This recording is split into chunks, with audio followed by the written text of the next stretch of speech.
네, 저희가 오후 예배 때 이제 신약으로 들어갔습니다. 지난 시간에 예수님의 탄생에 대해서 보셨고요. 오늘은 두 번째 시간으로 공생의 3년.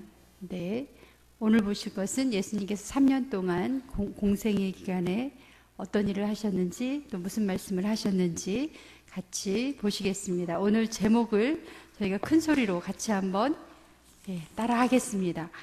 공생의 3년. 네, 한 번 더 하겠습니다. 시작. 공생의 3년.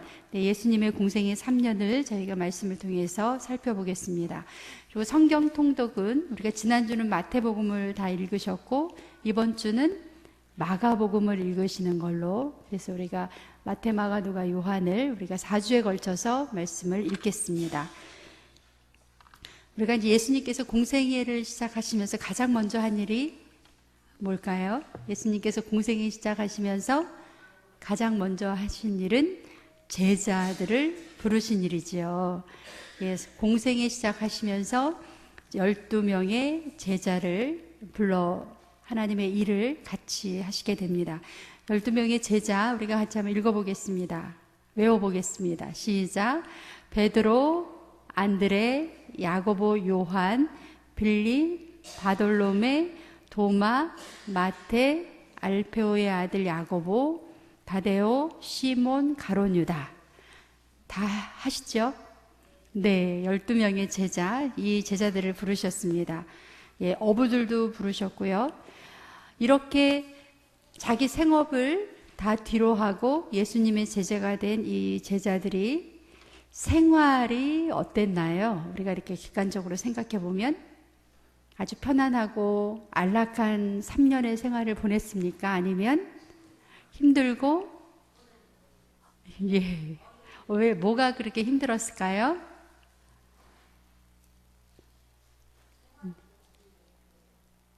네. 우리가 이제 예수님 생애를 이렇게 생각하면 예수님의 12제자 이렇게 같이 묶어서 생각을 하는데, 만약에 이 시대에 예수님께서 이 시대에 오셔서 3년 동안 나를 따라오라고 그렇게 하면 몇 분이나 따라가겠습니까? 네. 그물을 다 버려두고 또 자기의 생업을 다 뒤로 하고 자기 부모와 또 그 모든 사람을 뒤로 하고 예수님의 그 공생의 3년을 같이 했습니다. 예수님과 함께 더위와 추위와 배고픔을 함께 했던 이 12명의 제자, 우리가 어떤 생각이 드십니까? 굉장히 고맙지요. 네. 우리도 예수님이 이렇게 부르시면 이 12명의 제자들처럼 이렇게 예수님을 따라갈 수 있었을까? 예수님의 구속사역에 크고 작은 힘을 보탠 참 고마운 분들이다 하는 생각을 우리가 하게 됩니다. 예수님의 공생애에서 가장 먼저 하신 일은 12명의 제자를 부르시고 세우신 일이라고 하겠습니다. 그래서 예수님의 공생애에 우리가 그러면 예수님께서 무슨 말씀을 하셨는가? 3년 동안에 하셨던 어록이 있잖아요. 많은 말씀을 하셨는데 대표적인 말씀을 우리가 어떻게 생각을 하십니까? 어떤 말씀이 생각이 나시나요? 이게 말씀이 굉장히 많은 말씀이 있죠. 대표적인 말씀, 우리 산상수훈을 우리가 한번 오늘은 잠깐 보시겠습니다. 마태복음 5장에서 7장까지 산상수훈, 예수님의 가르침, 예수님의 말씀 중에 아주 대표적인 말씀이라고 하겠습니다. 산상수훈, 예수님 산 위에서 말씀하신 그 말씀. 네. 그런데 딱 말씀을 보니까 이 산상수훈의 주제가 뭔 것 같으신가요? 마태복음에 제목이 어떻게 나와 있죠? 네, 복 있는 사람 이렇게 되어 있습니다. 산상수훈의 처음에 5장에서 3절부터 심령이 가난한 자, 애통하는 자 이렇게 쭉 나오는데 이제 8절, 9절 화평하게 하는 자 이렇게 나옵니다. 그래서 마지막에 10절에 보시면 천국이 그들의 것이다. 네, 우리가 신약에서 보면 천국이라는 단어가 많이 나옵니다. 또 하나님의 나라, 예, 천국과 하나님의 나라는 같은 걸까요? 다른 걸까요? 같은 거죠. 그런데 표현이 이제 우리가 마태복음 같은 경우에서는 하나님의 나라라고 안 쓰고 왜 천국, 하늘나라 이렇게 썼을까요? 우리 전통에도 그러지만 아버지의 존함을 함부로 부르지 못했지요. 근데 성경에서 유대인들은 하나님이라는 이 말을 함부로 사용할 수가 없었습니다. 그래서 하나님의 나라라고 하는 말을 하나님이라는 말을 못 불러서 쓸 수가 없어서 하나님이 계시는 그 곳, 그러니까 장소 개념으로 불렀지만 사실은 하나님의 나라를 천국으로 이렇게 표현을 했습니다. 그러면 하나님의 나라, 우리 예수님께서 천국이 가까워졌다라고 하는 그 천국, 그러니까 하늘에 있는 우리가 이제 죽어서 가는 하늘나라 이런 개념만을 가지고 있는 게 아니고 예수님께서 이 땅에서 이루고자 하셨던 또 영원까지 이어지는 그 나라, 하나님 나라가 그들의 것이다. 여기 산상수훈에 복 있는 사람 이렇게 쭉 나가면서 그 내용의 결론은 어떻게 되는가요? 천국이, 하나님 나라가 그들의 것이다. 예, 천국을 소유하는 사람 이렇게 되는 거죠. 우리가 말을 다시 하면, 그래서 우리가 복 있는 사람은 우리가 이제 시간이 없어도 우리가 5장 3절에서 10절까지는 지금 한번 같이 교독하면서 읽어보겠습니다. 예, 다 준비되셨죠? 네, 같이 읽습니다. 심령이 가난한 자는 복이 있나니 천국이 그들의 것임이요.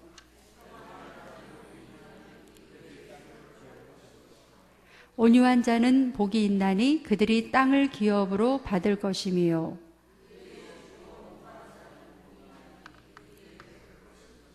긍휼히 여기는 자는 복이 있나니 그들이 긍휼히 여김을 받을 것임이요.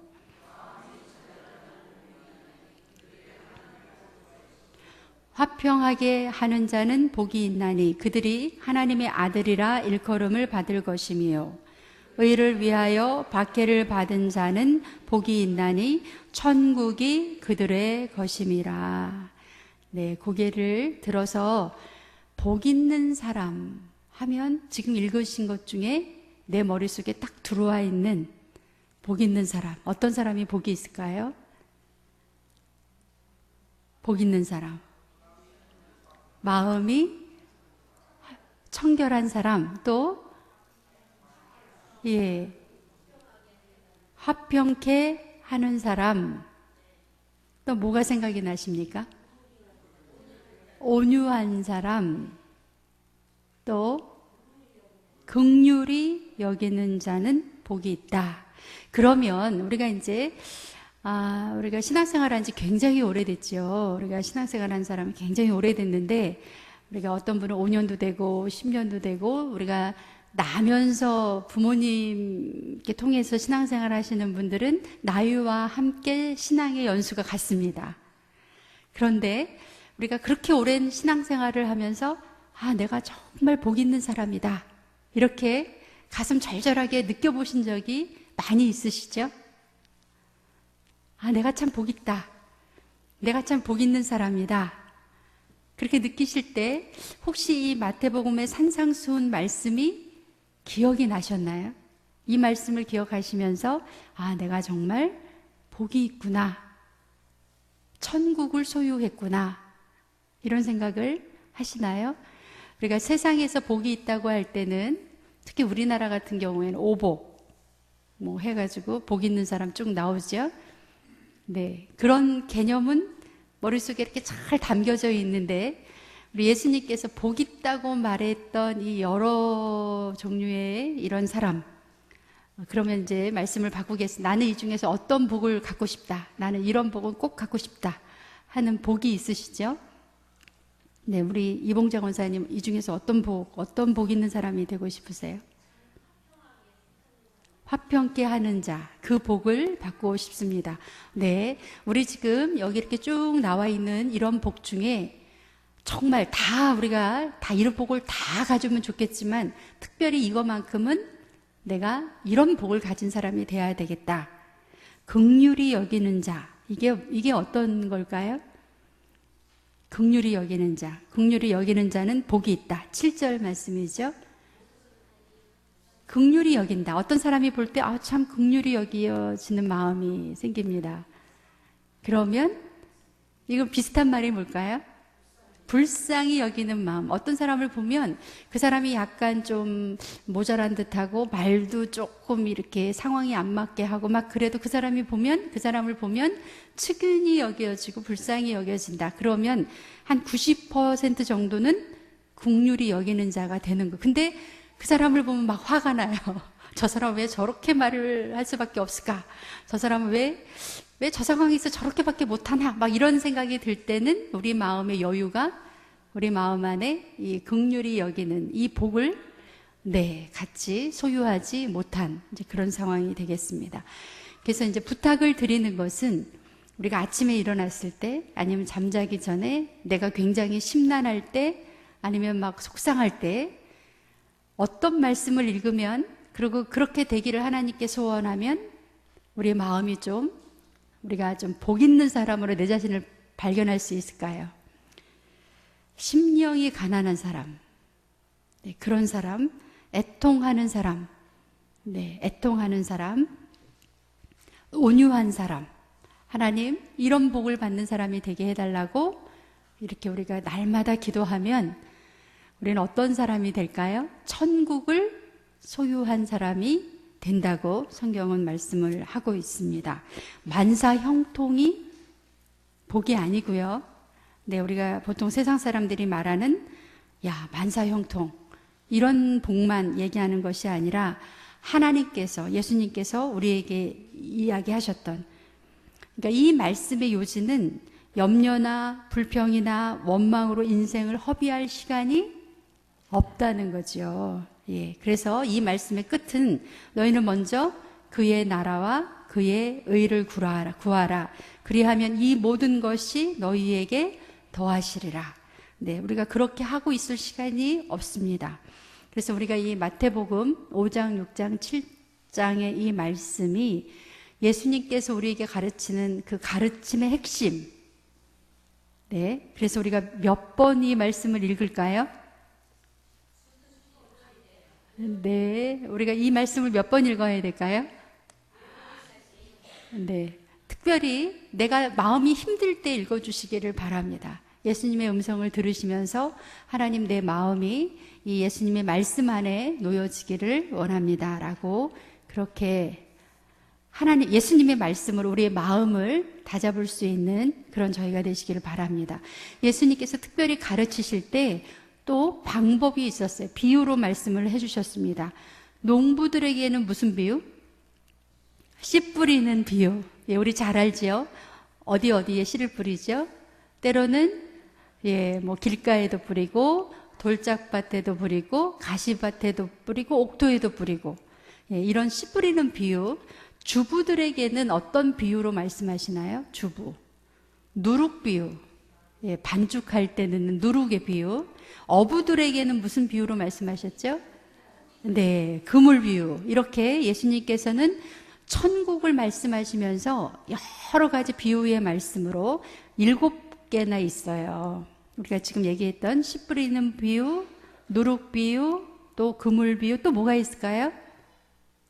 가라지 비유, 겨자씨 비유, 기억나시지요?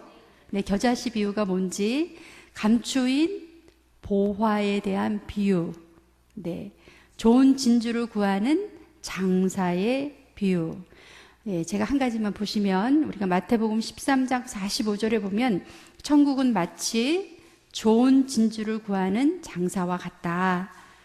진주 장사를 하는 사람이 좋은 진주 하나를 만나게 되면 자기 소유를 다 팔아서 그 진주 하나를 얻으려고 노력을 합니다.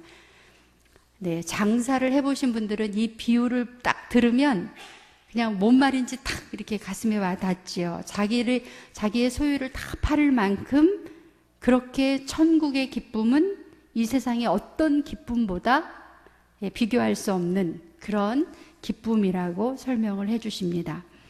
예수님이 자기를 가리켜서 뭐라고 말씀하셨나요? 예수님은 자기를 가리켜서 나는 생명의 떡이다. 기억나시나요? 또 나는 세상의 빛이다. 나는 양의 문이다. 또 뭐라고 그러셨죠? 나는 선한 목자다. 나는 부활이요 생명이다. 나는 길이요 진리요 생명이다. 나는 참 포도나무다. 다시 한번 우리가 정리를 해보겠습니다. 예수님이 자기 자신을 가리켜서 나는 뭐다 라고 말씀하신 게 지금 제가 쭉 말씀을 드렸는데요. 뭐가 기억이 나십니까? 나는 생명의 떡이다. 또 나는 길이요 진리요 생명이다. 또 양의 문이다. 또 선한 목자다. 나는 선한 목자다. 여러분이 늘 들으시죠. 예수님이 자신을 가리켜서 그렇게 설명을 하십니다. 그 오병이어의 역사 잘 아시잖아요. 그러면 그 자리에서 예수님의 그 떡을 받아 먹었던 사람은 나중에 집에 돌아가서 떡을 볼 때마다 무슨 생각이 날까요? 그렇죠. 그러면서 예수님이 그때 하신 말씀이 나는 생명의 떡이다. 그러니까 그 기적 자체가 중요한 게 아니라 그 기적을 통해서 예수님이 어떤 분이라는 것을 설명을 하고 있습니다. 떡을 볼 때마다 예수님은 생명의 떡이야. 그런데 만약에 예수님께서 우리나라에서 이런 기적을 했으면 떡을 나눠주지 않고 아마 돈을 우리나라에서는 아마 주먹밥 같은 걸 주지 않으셨을까. 밥을 주셨겠죠. 그래서 그렇게 굶주렸을 때 예수님의 이 기적을 통해서 밥을 먹어본 사람은 밥을 볼 때마다 무슨 생각나죠? 예수님은 우리가 먹는 이 밥과 같은 이 밥입니다. 우리의 양식입니다. 근데 육의 양식이 아니라 영의 양식이다.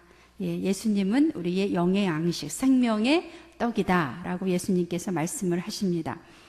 예수님께서 이렇게 말씀만 하신 것이 아니라 예수님께서 또 어떤 일을 하셨죠? 공생의 기간 동안 많은 사람을 가르치셨습니다. 많은 사람을 가르치시고 또 병을 고치셨는데요. 말씀 한번 찾아보겠습니다. 누가복음 4장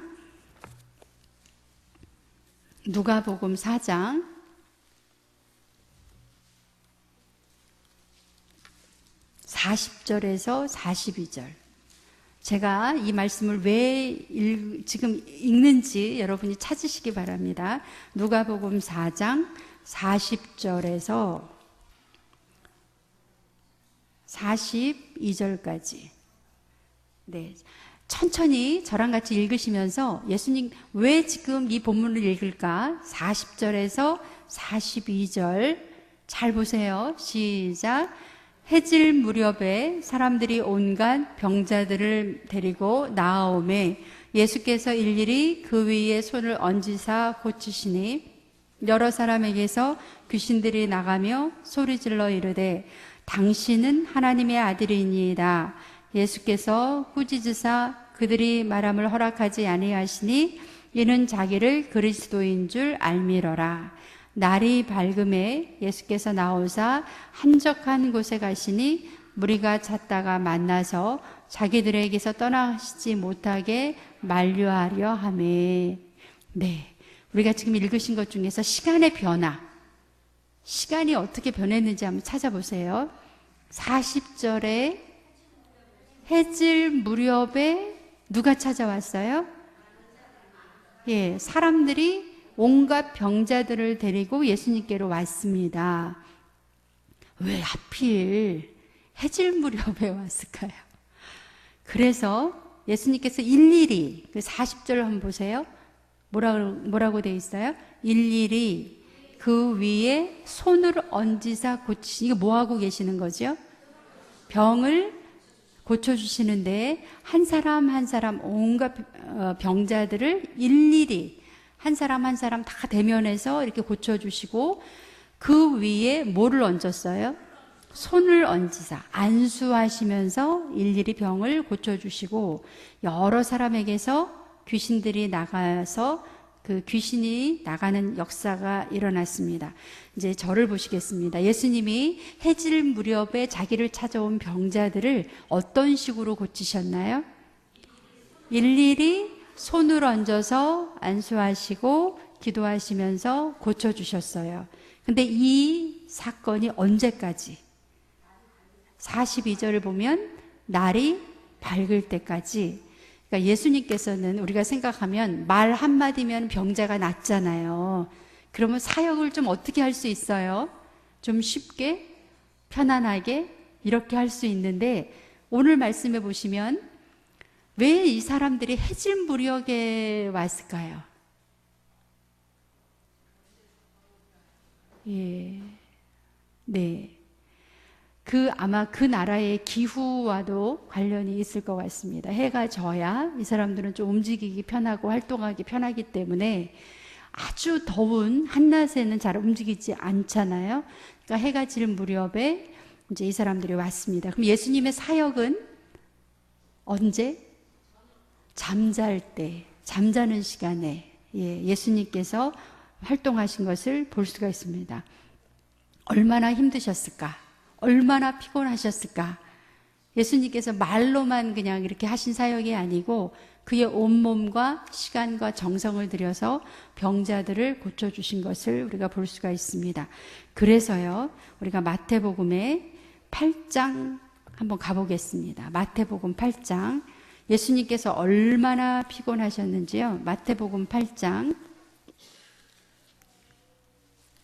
마태복음 8장에 가시면 18절을 보겠습니다. 8장 18절. 네. 8장 18절에서요. 18절, 19절, 20절만 먼저 보겠습니다. 다 같이 읽겠습니다. 시작.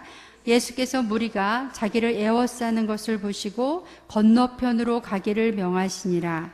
한 서기관이 나와 예수께 아뢰되 선생님이여 어디로 가시는지 저는 따르리이다.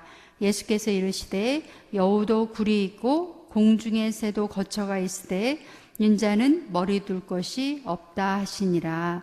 네, 15절을 보고 답을 한번 찾아보세요. 예수님께서 지금 어디로 가시기를 원하셨어요? 18절에 건너편으로, 건너편으로 가자. 어디 건너편일까요? 갈릴리 호수 건너편으로 가시기를 원하셨습니다. 그러니까 19절에 한 서기관은 그 당시에 굉장히 지도자적인 이 사람이 예수님이 어디로 가시든지 저는 따르리이다 이렇게 말을 했습니다. 23절에 한번 보겠습니다. 그래서 건너편에 가시기 위해서 갈릴리 바다 건너편으로 가기 위해서 23절 배에 오르심에 제자들이 따랐다. 배를 타고 갈릴리 호수 건너편으로 가시는 거예요. 그런데 가다가 굉장히 큰 풍랑을 만났습니다. 그래서 24절, 25절 한번 같이 읽겠습니다. 시작. 바다에 큰 놀이 일어나 배가 물결에 덮이게 되었을 때 예수께서는 주무시는지라. 그 제자들이 나와 깨우며 이르되 주여 구원하소서 우리가 죽겠나이다. 지금 배에 예수님과 제자들이 함께 탔는데요. 배가 굉장히 큰 풍랑을 만났으면 혹시 배멀미 하시는 분들이 있나요?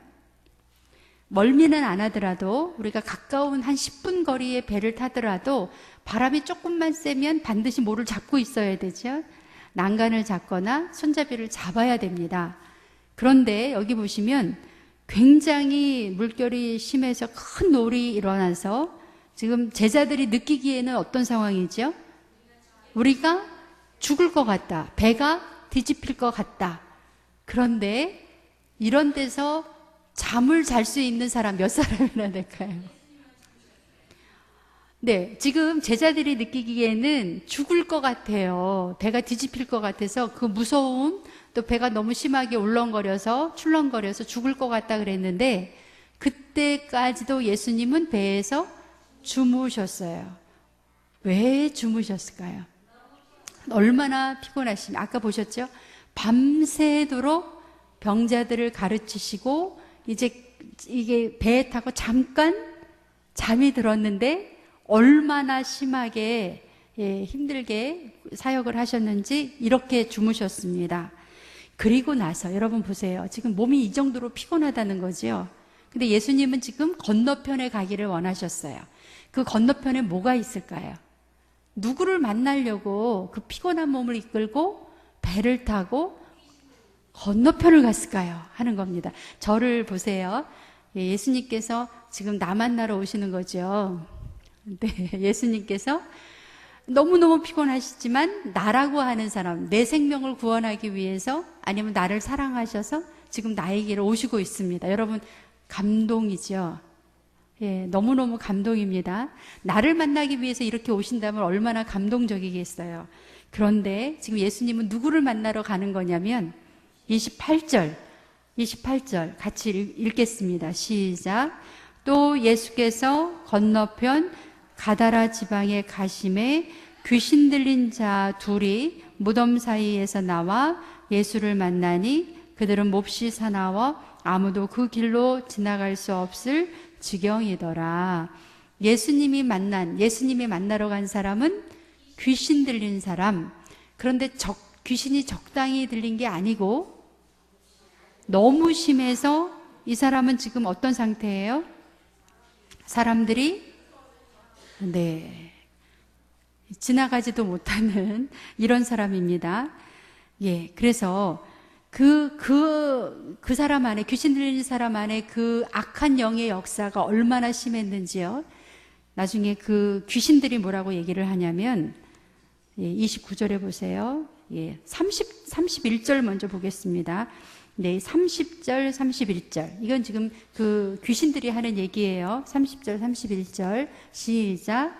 마침 멀리서 많은 돼지떼가 먹고 있는지라 귀신들이 예수께 간구하여 이르되 만일 우리를 쫓아내시려면 돼지떼에 들여 보내주소서. 네, 보세요. 귀신들이 얘기를 한 겁니다. 어떤 사람은 또요, 이 성경을 적당히 읽어서 예수님께서 왜 왜 돼지를 그렇게 죽였냐고 또 이렇게 쓸데없는 얘기를 하시는 분들이 있어요. 그게 아니고 귀신들이 우리 저기라도 들어가서 좀 살게 해달라고 막 이러니까 예수님께서 이제 그 허락을 하신 거죠. 그래서 가라 하시니 32절에 가라 하시니 무려 돼지 2,000마리나 돼지가 죽게 되는 이런 상황이 벌어졌습니다. 우리는 이 말씀을 보시면서 여러분 그동안 어디에 강조점을 두고 말씀을 읽으셨나요? 어디에 강조점을 두셨나요? 예수님은 너무나 한 영혼을 사랑하시기 때문에 그렇게 피곤하고 완전히 배 밑에서 골아 떨어질 정도로 풍랑을 만나서도 잠이 안 깰 정도로 그 정도로 피곤한 몸을 이끌고 누구 만나러 가셨다? 거라사 지방에 귀신 들린 사람을 만나러 가서 그 사람을 고쳐주셨다. 이제 제목을 제가 만들어 보겠습니다. 사랑 때문에 피곤하신 예수님. 어떠신가요? 사랑 때문에 너무나 피곤하셨던 그 예수님. 그 사랑은 오늘날 누구에게까지 그 사랑이 오고 있습니까? 나에게까지. 나를 위해서 예수님 오늘도 이렇게 수고하고 나의 영혼을 위해서 이렇게 애쓰고 계시다. 그러니까 기적이 중요한 게 아니고요. 우리가 이 마태, 마가, 누가, 요한복음 예수님의 활동, 공생의 3년을 읽으실 때 우리는 이게 가능해? 여기에서 그냥 꽉 묶여 있어요. 이게 진짜야? 그거는 아주 초보적인, 유치원적인 신앙의 단계입니다. 예수님께서 얼마나 한 영혼 한 영혼을 사랑하셨는지, 그래서 거라사 광인을 온전케 하셨던 그 예수님의 사랑을 우리가 봅니다. 예수님의 사랑하면 또 기억나는 게 있지요? 선한 사마리아 사람. 그러면 내 이웃이 누구냐? 이렇게 물어보시죠. 오늘 우리에게도 예수님을 찾아왔던 그 율법 박사가 선생님 내가 무엇을 하여야 영생을 얻을 수 있겠습니까? 우리 이런 얘기 많이 듣죠? 우리가 무엇을 하여야 영생을 얻을 수 있겠습니까? 예수님께서 뭐라 그러셨죠? 뭐라고 얘기하셨죠? 하나님을 사랑하고 내 이웃을 내 자신과 같이 사랑하라, 이렇게 말씀을 하셨더니, 그러면 이 율법 학사가 내 이웃이 누구입니까? 물어봅니다. 오늘 우리에게도 물어보죠. 내 이웃이 누구겠어요? 그러니까 예수님께서 비유로 선한 사마리아 이 사람의 이야기를 비유로 말씀을 해주십니다.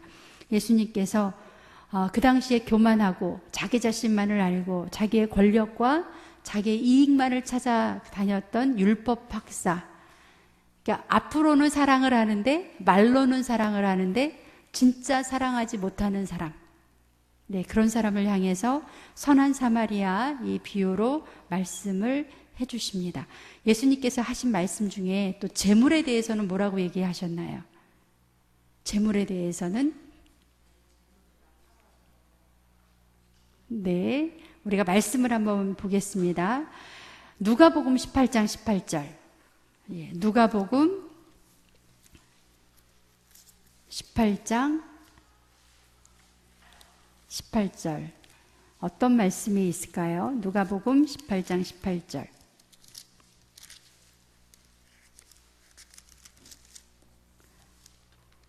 네, 같이 읽겠습니다. 시작. 어떤 관리가 물어 이르되 선한 선생님이여 내가 무엇을 하여야 영생을 얻으리이까? 우리도 오늘 같이 하는 질문입니다. 질문이 뭐라고요? 내가 무엇을 하여야 영생을 얻으리이까? 예수님께서 뭐라고 하셨어요? 19절 시작. 예수께서 이르시되 내가 어찌하여 나를 선하다 일컫느냐? 하나님 한 분 외에는 선한 이가 없느니라. 내가 계명을 안 하니 간음하지 말라, 살인하지 말라, 도둑질하지 말라, 거짓 증언하지 말라, 내 부모를 공경하라 하였느니라. 그랬더니 어떤 관리라고 하는 사람이 21절 여짜오되 이것은 내가 어려서부터 다 지키었나이다. 예수님께서 그 말을 들으시고 22절 뭐라고 말씀하십니까? 시작. 내게 아직도 한 가지 부족한 것이 있으니 내게 있는 것을 다 팔아 가난한 자들에게 나눠주라. 그리하면 하늘에서 내게 보화가 있으리라. 그리고 와서 나를 따르라 하시니 그 사람이 큰 부자이므로 이 말씀을 듣고 심히 근심하더라. 예수님 결론 말씀하십니다. 24절 시작. 예수께서 그를 보시고 이르시되 재물이 있는 자는 하나님의 나라에 들어가기가 얼마나 어려운지 낙타가 바늘귀로 들어가는 것이 부자가 하나님의 나라에 들어가는 것보다 쉬우니라 하시니라. 네, 예수님께서 재물에 대해서도 분명하게 말씀을 하십니다. 재물의 사용에 관한 가르침. 내게 아직도 한 가지 부족한 것이 있다. 따라하겠습니다. 너에게 아직도 한 가지 부족한 것이 있다. 시작. 너에게 아직도 한 가지 부족한 것이 있다. 한 번만 더 하겠습니다. 너에게 아직도 한 가지 부족한 것이 있다.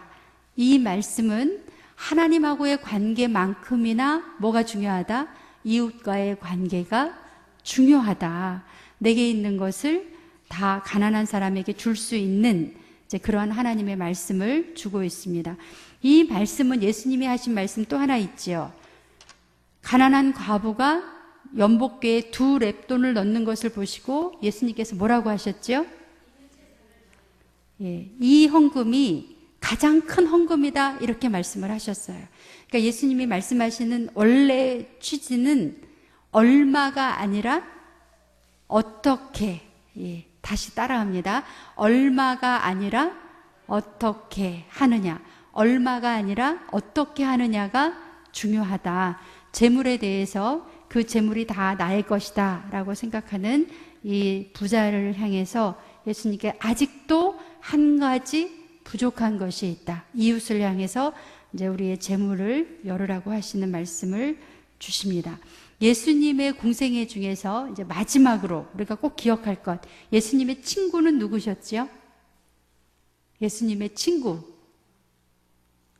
죄인과 네, 우리가 이렇게 직업으로 한번 생각을 하겠습니다. 예수님의 친구, 예수님이 굉장히 소중히 여겼던 사람들, 죄인과 세리와 네, 여러분 기억나시죠? 세리장 삭개오의 친구가 되어주신 예수님.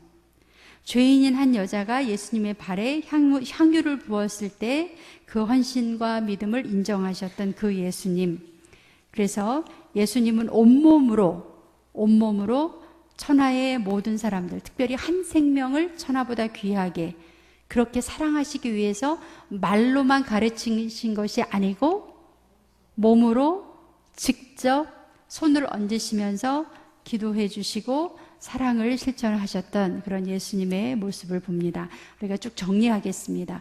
예수님의 공생의 3년, 우리가 이제 아주 간단하게 이렇게 조금씩 보셨지만 어떻게 정리가 되시죠? 예수님의 공생의 3년, 많은 말씀을 주셨고 많은 병을 고치시고 또 세리와 죄인들의 친구가 되어주셨고 그들에게 하늘나라, 하나님의 나라를 가르치셨고 그 하나님의 나라의 진짜 본을 예수님께서 보여주신 것을 우리가 기억을 합니다. 우리가 다음 주에는 마지막 일주일의 그 고난주간의 여정을 우리가 말씀을 같이 보시겠습니다. 기도하고 마칩니다. 사랑의 주 하나님 감사합니다.